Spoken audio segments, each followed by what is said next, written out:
Our matrics have had a long year of pressure and difficulties as a result of the lockdown. Academic stress can become overwhelming, and this feeling of being emotionally, mentally, as well as physically tired may be a case of study burnout. Samara Cloete, an educational specialist as well as counselor at the Boston Online High School, weighs in with tips and insights on how to effectively manage stress. Samara, a pleasure to have you on the program this afternoon. Let's firstly speak about what is the cause of burnout and what are some of the symptoms? Thank you so much for having me. So the buildup of stress and anxiety can cause you to lose interest in the things that you were once passionate about, and it can actually make you feel like you're on edge. So burnout reduces productivity, making you feel a bit drowsy, should I say. It saps your energy, and this leaves you feeling, it increases your feeling of helplessness, hopelessness.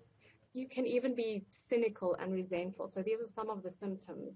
And eventually, you may actually feel like you have nothing more to give. And the negative effects of burnout actually spill over into every area of life. This includes your home, school, your social life as well. So your burnout can cause, also it has long-term changes to your body as well. That make you very vulnerable to illnesses, even such as colds and flu. So, from mental to health, it can affect in that sense. And because of its many consequences, it's so important to deal with a burnout immediately. And if I can just give a quote by one of our, she's also academic counselor, and she's the head at Boston Media House in Sandton, Karika for Boys. She actually says that it is normal to feel fresh, to feel a fresh bout of pressure before and after the final exams, but never let it consume you to the point where you are nearing your breaking point. So in essence, it is so important to deal with burnout before it reaches this breaking point. Which brings me to my next point about the kind of steps that one can take or students can undertake to get on track when under immense pressure. What can they do? Well, firstly, it's so important to be gentle with yourself. You need to give yourself some time. So even if you have been putting off your studies, the important thing is to start from where you are. Where are you currently at? No matter how behind you may feel you are. So take it one step at a time. So it's the same principle if you want to get fit. You can't just not be exercising for 2 months and then all of a sudden one day you exercise and you're not going to get fit in one day. The same principle applies to this. So just give yourself time. Write down a study schedule and include time out, which is so important. Break down your work into manageable bits and remember to focus on your work and studies rather than thinking of possible negative outcomes. So we need to stay positive as well to steer away from any negative type of thinking. The important thing is just to start, and it will make you feel more in control of everything and make everything just a little bit more manageable. And I would also say developing resilience is also a good one. You need to prioritize self-care, and this includes eating healthy, eating nutritiously, balanced meals, adopting good sleeping habits. Sleep is so important. I know as students, we sometimes tend to have an opposite sleeping schedule, staying awake at night and sleeping during the day. So we need to try and change these habits, and it will also give us a bit of a more positive outlook on life, I think. Exercise, replenishing your mental energy by taking study breaks. I've mentioned this before.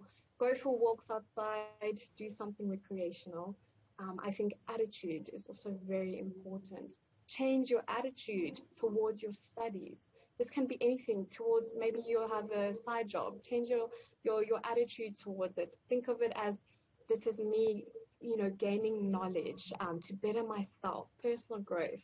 And while studying can be challenging, a possible solution also is to think of it as an opportunity, like I say, to learn new information, knowledge, and as a stepping stone to your future. And how we view these challenges and stress strongly affects how we will succeed.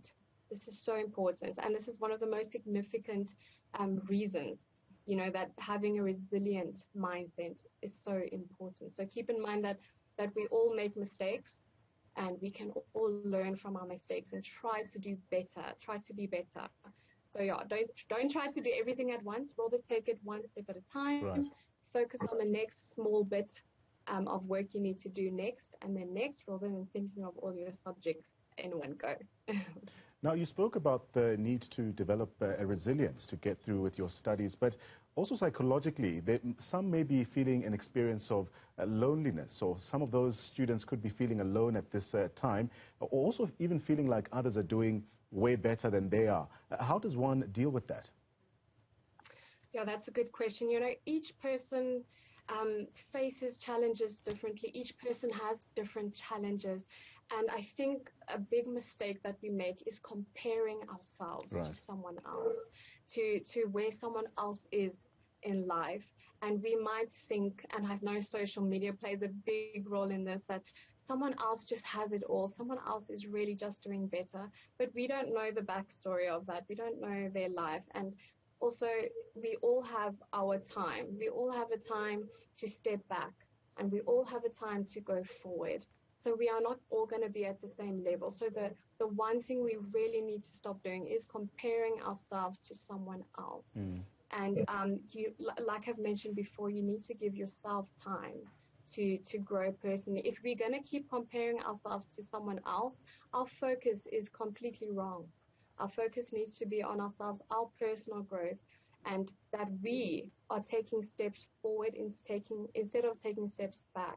And if we're comparing ourselves to someone else, that is not taking a step forward, that is taking a step back. Yeah. Now, as we wrap up our conversation, what does one do in an instance where they don't do as well as they expected during their exams and get results that may appear a bit poor? How does one deal with that? Well, thank goodness there are second chances in life. And if you really want something, you are going to fight for it. And this is not just in your studies. This is in every aspect of life. If you need to rewrite that paper, go and rewrite that paper. Put everything aside and make it your goal. And I think that's another thing I should have mentioned is goal making. Make goals for yourself and do whatever it takes to achieve those goals. And like I said, you're going to be comparing, I didn't do so well in my matric card wasn't as great as I thought. My parents are upset with me. You know what? It's your choice. What are you going to do next? If it means you have to be another year in matric, you are still young, but do whatever it takes to reach your goal. So if your goal is to study engineering one day, or even political science, do whatever it takes to get those marks or achieve those marks that you need to get into university, and never, ever give up. That's what I would say. Well, there you have it. That was Samara Cloete, an academic specialist and counselor at Boston Online High School, giving some very helpful tips there on how to deal with burnout for students and also how to plan your time more effectively.